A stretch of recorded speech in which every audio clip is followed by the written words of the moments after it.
What's good? It's JB, and in today's video I'm gonna be showing you how I get paid from labels. So before I get in today's video, if you're not already, you should definitely join my Discord. That's really the best place to talk to me direct, and I'm always there just answering any questions and also just figuring out whatever video ideas that I want to do next. And I actually just created a new channel in my Discord called Video Ideas, where you're able to drop any video recommendations that you would want to see me make next. So if you're not already, join my Discord. It's a link to it in the description. So when it comes to getting paid by labels, there's two ways that labels normally pay you directly. One way is advances, which that is the beat advance that you normally get for a song that you produce. And then the second way that labels pay you directly is through master royalties.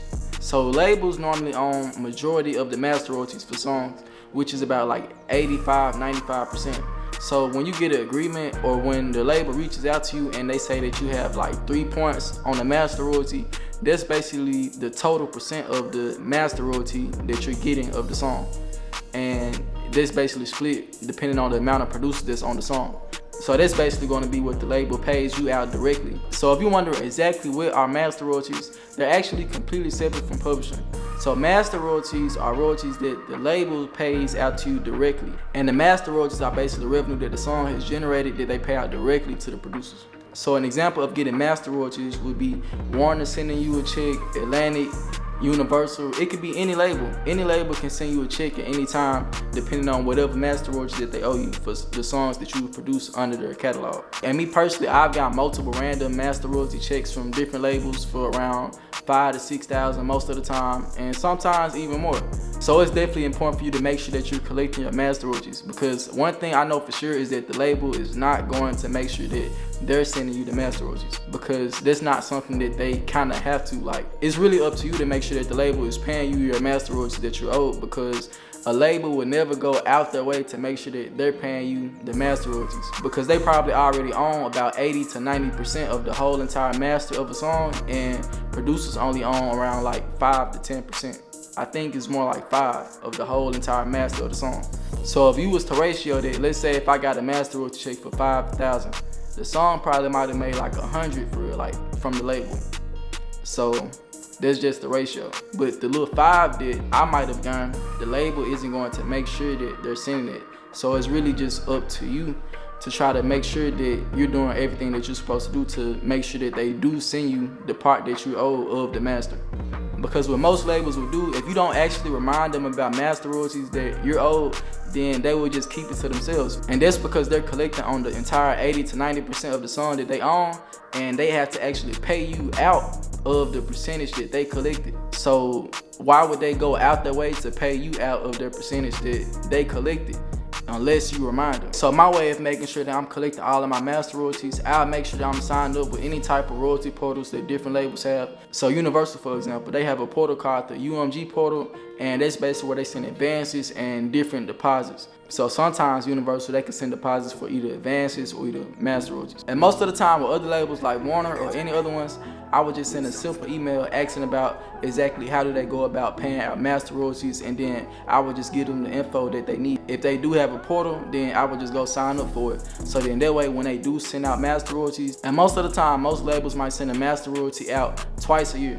So that's only 2 times. So you gotta make sure that you actually signed up, because if they don't have your information, then you're gonna miss out on it. And if you have missed out on it, then I'm pretty sure that you can probably go back and still collect what they owe you. But it's important to just make sure that you collecting it, because they definitely not finna blow you up and make sure that you're getting it, because they already just keep it to themselves. Because like I said, the label has to actually pay you out of the master royalties that they already collected, which you are entitled to depending on your percent, but they still have to pay you out of the total master points. And it's up to you to make sure that you're getting it, and that they have your information to send it to you. And what I've seen happen most of the time with most producers and artists is that they often end up having to audit a label, including the label that they signed to, because they're trying to make sure, how much does this label owe me? How much money have I not received that I was supposed to get?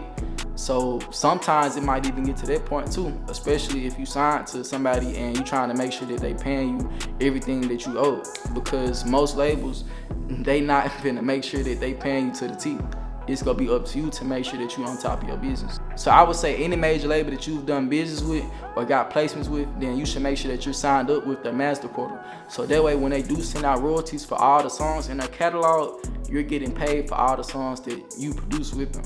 So whatever songs that you produce on the Warner, whatever songs you produce on the Universal, Motown, whatever label it could be, Atlantic, whatever label. 300 Entertainment, if they have a way of sending out master royalties, then all you have to do is just send an email saying what information do you need to send out master royalties, or how do y'all go about sending master royalties to producers, and they'll send you all the information just like that. Whatever banking information that they need from you, just like that. All you have to do is just inquire about it.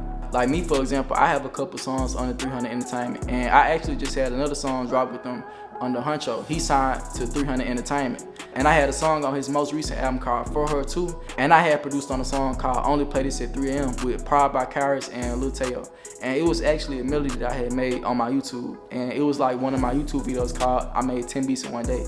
And that was kind of crazy too, because lately I've been getting a lot of more placements from songs that I done produced on my YouTube videos. So I'm actually getting placements from just my daily cook-ups and making beats every day. But anyways though, since Huncho is signed under 300 Entertainment, whenever they send out their master royalties, then I know that if I get a check from them, then that would be one of the songs that it would be for. And most of the time with labels, what they'll do, they'll send you a master royalty for all the songs that you have under their catalog. So it wouldn't just be for one song most of the time. It's gonna be for whatever songs that you have with their artists. Basically whatever artist that they have signed. And another thing too about it is that a lot of times it be labels, but then it be even bigger labels on top of it. So it might be 300 ENT, but then you have a bigger label that's above 300 ENT that owns them. Like Universal Music Group, for example. It's a lot of labels that Universal Music Group owns. Like that's a huge label. And it's basically a lot of other labels that's big too, but they all under Universal Music Group. So whenever I get a check from Universal Music Group, it could be for other labels that's under Universal, like Motown, because NBA Youngboy is signed under Motown. So if I was to get a master royalty check from Universal, then they could include some Youngboy songs that I've produced since he's under Motown, and Motown is under Universal. So that's kind of something interesting too. A lot of times it be labels owned by other labels. So that's really my summary for how you make sure that you're getting your master royalties from labels.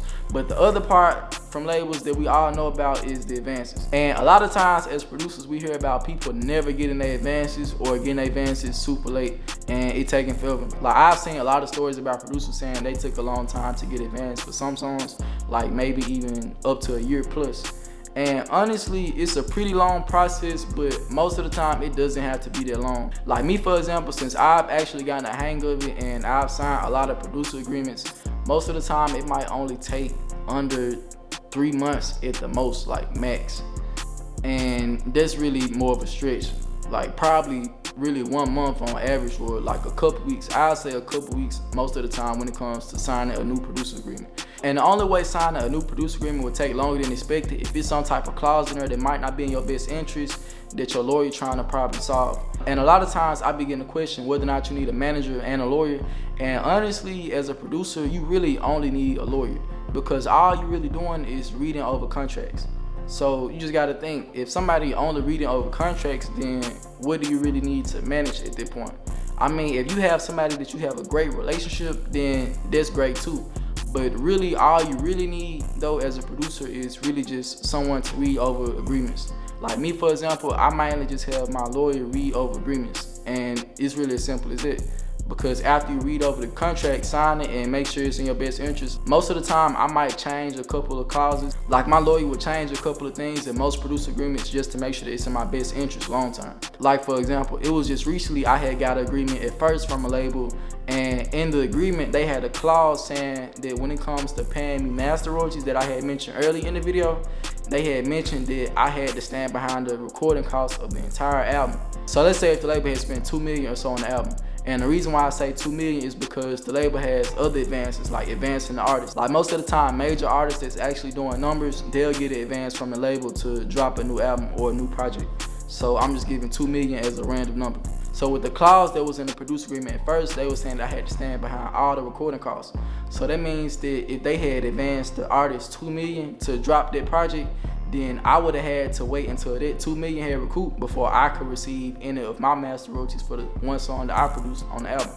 So we ended up having that change. And at first they wasn't swift to change their clause in the contract because most producers might have been quick to just go ahead and sign off on it. But then eventually they ended up sending me an email saying that they agreed to take that clause out of the producer agreement for that time. So really there is nothing wrong with making sure that the agreement that you're signing is in your best interest. So for me, it don't take a year most of the time, but there is nothing wrong with waiting like a week or two to make sure that they fix anything that might not be in your best interest or something that could be negative for you in the long term. So do you need a manager and a lawyer as a producer? No, you don't need both, but you definitely need a great lawyer to read over your producer agreements and make sure that they're in your best interest and make sure that the label isn't trying to get over you. And to end the video, when it comes to actually getting paid your advance that you're owed for songs, it's actually a pretty simple process. So I'm gonna break the process down for you real quick.